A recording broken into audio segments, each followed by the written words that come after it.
السلام علیکم۔ صحیح بخاری کتاب الجزائر میں لکھا ہے کہ حضرت ابن عباس فرماتے ہیں، ایک دن آپ صلی اللہ علیہ وسلم کسی قبرستان سے گزر رہے تھے۔ فرمایا کہ ان دو قبروں پر عذاب ہو رہا ہے۔ یہ عذاب کسی گناہ کبیرہ کی پاداش میں نہیں ہے، اس کو اس بات پر سزا دی جا رہی ہے کہ وہ طہارت وقت پر نہیں کرتا تھا، یا یہ کہ پیشاب کی چھینٹوں سے پرہیز نہیں کرتا تھا۔ دوسرے کے عذاب کا سبب یہ ہے کہ وہ لوگوں کی چغلی کھایا کرتا تھا۔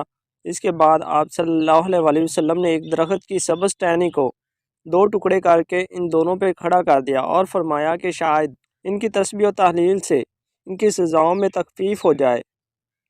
طبرانی میں ہے کہ آپ صلی اللہ علیہ وسلم نے فرمایا کہ یہود کو جو ان کی قبروں میں عذاب دیے جا رہے ہیں، ان کی آوازیں میرے کانوں میں آ رہی ہیں۔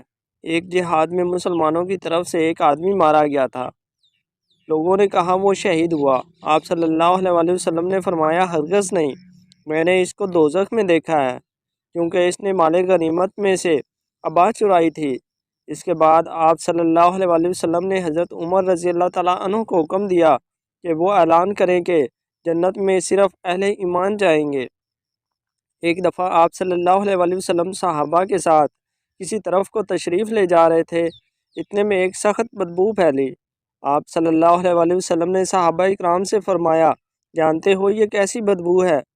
یہ ان لوگوں کی بدبو ہے جو مسلمانوں کی غیبت کیا کرتے تھے۔ جابر بن عبداللہ رضی اللہ تعالیٰ عنہ سے روایت ہے کہ ایک دفعہ حضرت بلال رضی اللہ تعالیٰ عنہ آن حضرت محمد صلی اللہ علیہ وسلم کے ساتھ کسی طرف جا رہے تھے۔ آپ صلی اللہ علیہ وسلم نے فرمایا، اے بلال، جو میں سن رہا ہوں تم سن رہے ہو؟ عرض کی نہیں یا رسول اللہ۔ فرمایا تم نہیں سنتے ہو کہ مردوں پر عذاب ہو رہا ہے؟ حضرت زید بن ارقم بیان کرتے ہیں کہ ایک دفعہ ہم لوگ حضرت ابوبکر صدیق رضی اللہ تعالیٰ عنہ کے ساتھ تھے۔ حضرت ابوبکر رضی اللہ تعالیٰ عنہ نے پینے کی کوئی چیز مانگی تو لوگ شہد اور پانی لے آئے۔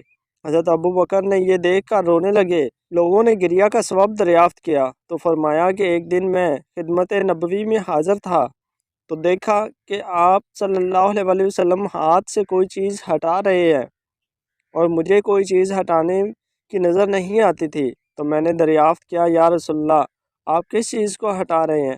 فرمایا یہ دنیا ہے جو میرے سامنے ممثل ہو کر آئی ہے۔ میں نے اسے کہا میرے پاس سے چلی جا، تو اس نے کہا اگر آپ مجھ سے بچ گئے تو آپ کے بعد کے لوگ مجھ سے نہیں بچ سکیں گے۔